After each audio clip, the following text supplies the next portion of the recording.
Midwest Whitetail is brought to you by Realtree, Hoyt Archery, Muddy Outdoors, Fuse Accessories, Frigid Forage, Trophy Rock, Scentmaster, Cabela's, Rocket Broadheads, TrailCamPro.com, Bloodsport Arrows, Redneck Hunting Blinds, ScentLock, Woods Zero Turn Mowers, Scott Archery, Yeti Coolers, and Nikon. Welcome to Midwest Whitetail. We had a little issue this fall where the Heartland show got all bottled up with all kinds of kills, which is a good problem to have. But that left Jared in a tough spot where he was trying to get as many of these hunts in there as he possibly could. And unfortunately, we started to fall behind. So here on the main show, we've got a little bit of a break this week. I guess Drew hunted last weekend and didn't have any success during the first shotgun season, so we don't have a lot of action to show you from that. But we can go back and we can grab a hunt from Paul Marshall that took place during the rut. And it's really important as we reflect back on our rut hunting to learn some lessons from the hunts that we had, the successes and the failures. And Paul's hunt is a perfect example of how funnels can really benefit you during the early phases of the rut. So we're going to jump into Paul's hunt. He's going to talk about the skinny pinch, which is the spot that he's hunting, and why it's so good. And when we come back, I'll talk a little bit about funnels myself and what I look for on this farm. And then we'll get to a hunt that Erik Barber had this past week, hunting during the first shotgun season. At the very end of the episode, I'm going to bring you an update from this past weekend, which was the first weekend of the second shotgun season here in Iowa. So now let's reflect back on the subject of hunting funnels during the rut.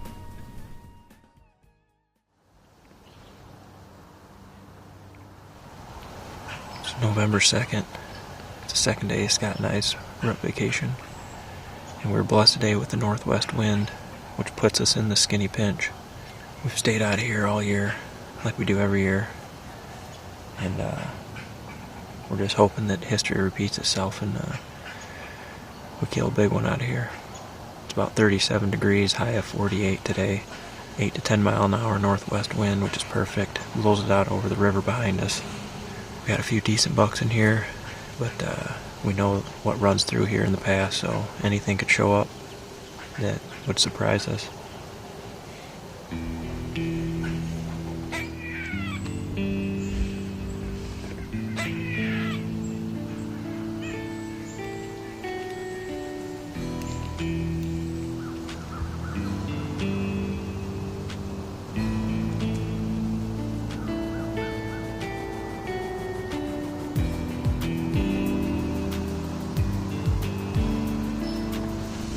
It's 10 to 9.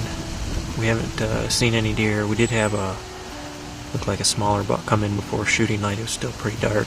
We weren't even set up yet, but for those of you who have watched the show, you know what this setup is like here at the Skinny Pinch.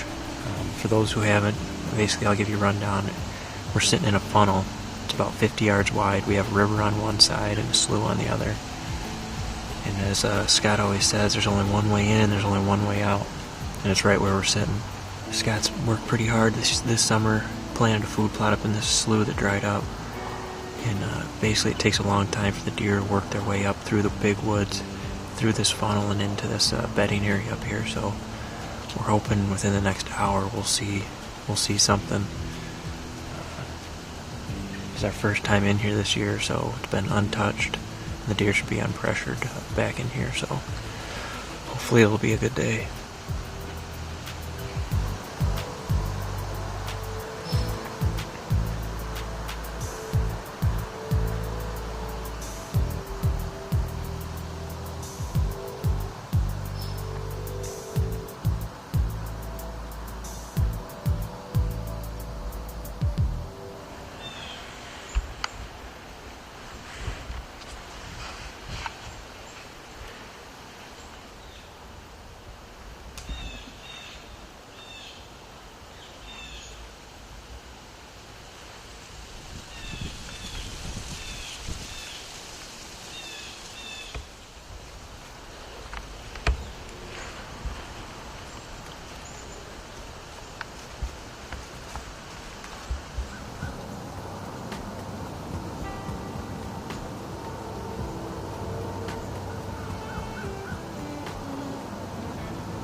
Mr. Perfect.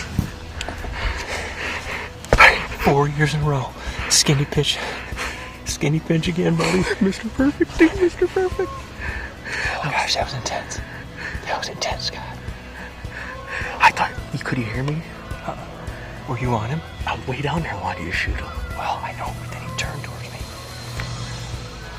What time is it? 9:30? This big 8-pointer that we got pictures of, Mr. Perfect, comes in, and I just shot him at 20 yards, 15, 20 yards. I'm pretty sure I put a good shot on him.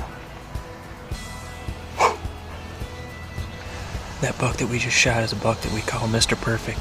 He's a 5.5-year-old 8-pointer that's been around for a while. We passed him up the last couple of years, and this year he's not a huge scoring buck, but he's just a beautiful, mature 8-pointer, and we're super excited to harvest him. There's a few reasons this stand is so good, and one of the main reasons is because Scott and I stay out of here until the rut. We do not hunt this until the rut begins, and it's November 2nd today. That's 4 years in a row that Scott and I have harvested a mature buck out of this stand during the rut.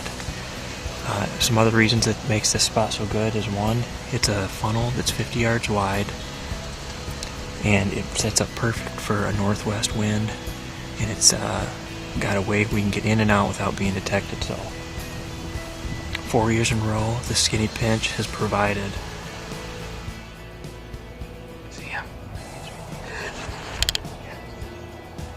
We're at the end of the blood trail, and here he is. He didn't even go 80, 90 yards. My shot was a little far forward. The meat seeker did his job. This is a buck we call Mr. Perfect. He's a 5.5-year-old 8-pointer. Scott and I decided this year we'd try to harvest him. He isn't getting any bigger, but he's just a mature, huge-bodied buck, and carries mass all the way through his horns. And we're super excited to harvest this buck. Paul sets a really good example, as we mentioned, about how effective funnels are during the rut.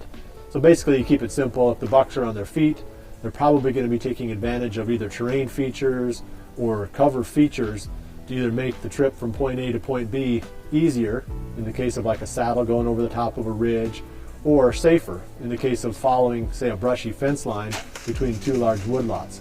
In some cases, funnels are created by the terrain, like say a steep bluff edge, or maybe a creek crossing or a ditch crossing. I mean, we look for those a lot on this farm, but in Paul's case, it was really created by water. And I guess that is a terrain feature in its own right. You know, you've got a slough here and a creek here, but the main point, or the main thing to keep in mind here, is you've got to have a location and a destination. In some place in between that either makes it easier for the buck to travel through there, or makes it safer for him to travel through there. And we'll really dive into the subject of funnels a lot more during the off-season series. You know, I know we probably should cover that stuff during the season and give people a better feel for what they're trying to do during the season, but really we get so caught up in the hunts themselves that sometimes we don't have enough time to really reflect on the strategies enough. So we're really going to take this coming off-season, we're just going to dive into that a lot more. So keep checking back again after the season's over. We'll start kicking back into these off-season episodes in the middle of February, and they'll run for quite a while throughout the spring and early summer. So for our purposes now, just reflecting back on the rut, when the bucks are on their feet moving, even if they're following does, if they're on their feet moving, funnels are the place to be. So up next, we're going to join Erik Barber. He was one of our interns this past year at Midwest Whitetail. So it's kind of nice to see that as the gun season came in, he had the opportunity. Scott Pruka gave him permission to go hunt on his farm. So it'll be fun to join Erik as he takes his first Iowa buck.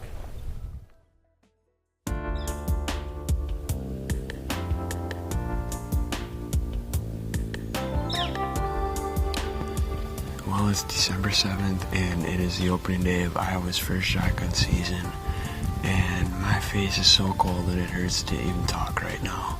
When John and I left the truck this morning, it said the temperature was 0 degrees, and it has not warmed up at all since then. So we're going to sit tight here.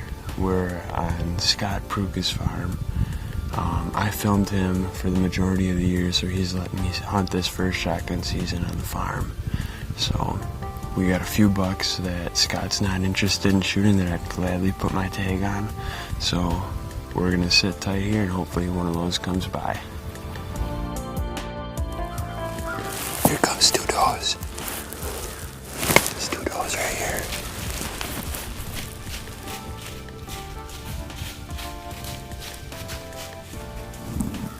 There's a good buck.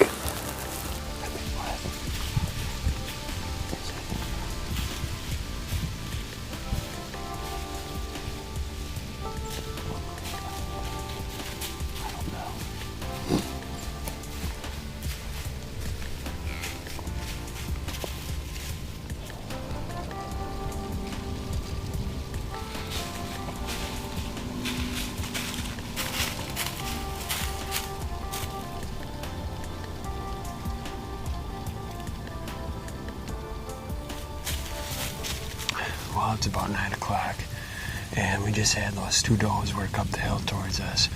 And about 5 minutes after we saw them, we saw that good buck right behind them. And I'm not positive, but I think it was flat top. And he worked his way right up here, stopped at like 15 yards. And I just wasn't sure, so I decided to let him go. So I really hope it was him and not a buck that I could have shot. But we'll see.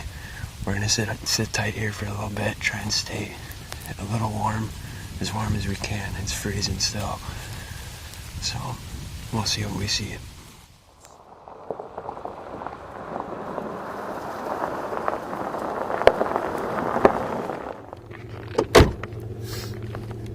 Well, today is the morning of December 9th, and John and I are headed to the same stand where we had that encounter with Flat Top the other day.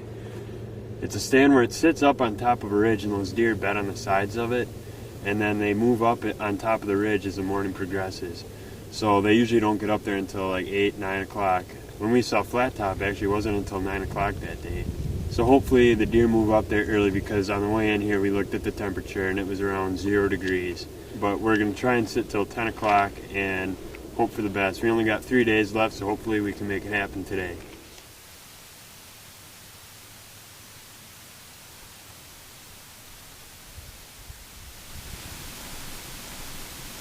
John, buck right here, right here.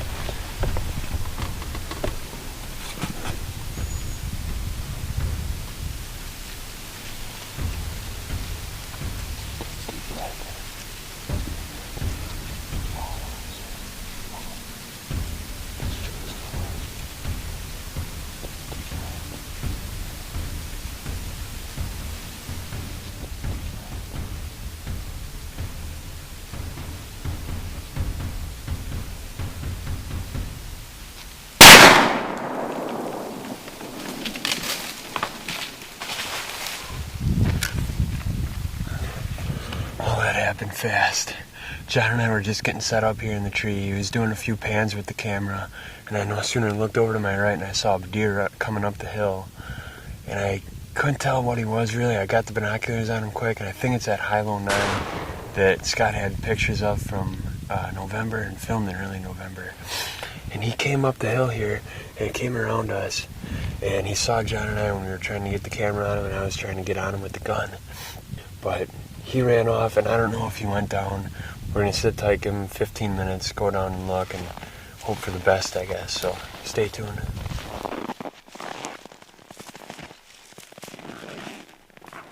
Well, there's a little bit of blood there. And actually, now that I'm looking here, there's a lot sprayed. Just a fine mist of blood. I thought I saw something fall. I don't know if it was a branch moving as he ran into the woods or if it was him falling down. Yeah, it's spraying real good here. John, here he is, right here. Awesome. Oh my gosh. I can't believe it. I didn't even know if I got him.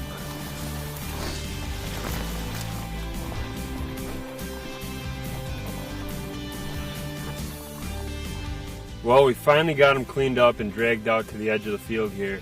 It's been a tough year for me on the public land. I missed that giant buck on November 13th, and on November 18th I had another beautiful 8-pointer come in to about 20 yards, and he hung up at last light and just waited us out, and we ended up losing camera light.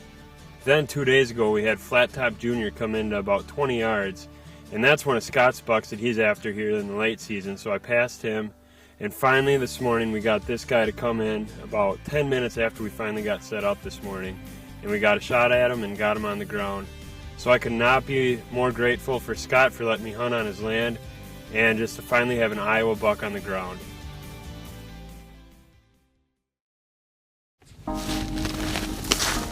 Today is Saturday, December 14th. It is the opening day of second shotgun season, and we're gonna hunt a bottom field tonight. They've seen some big deer there, so we'll keep you posted on how that turns out.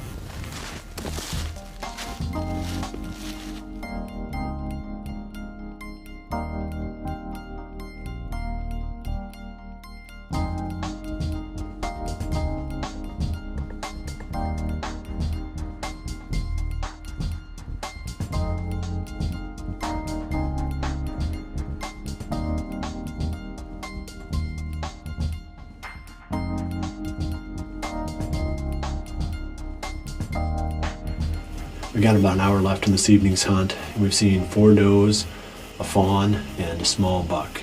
And there's still 1 deer out there right now. It's a little bit slower than what I would have expected with as much food as what we've got in front of us here. But a lot can happen in an hour, so I wouldn't be surprised if some more come out this evening.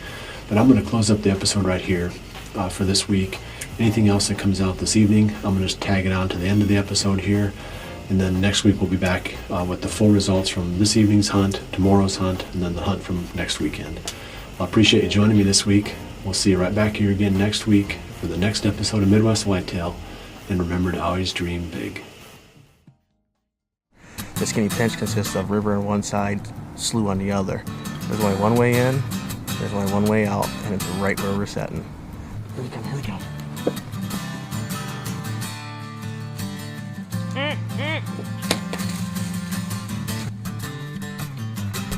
He's down.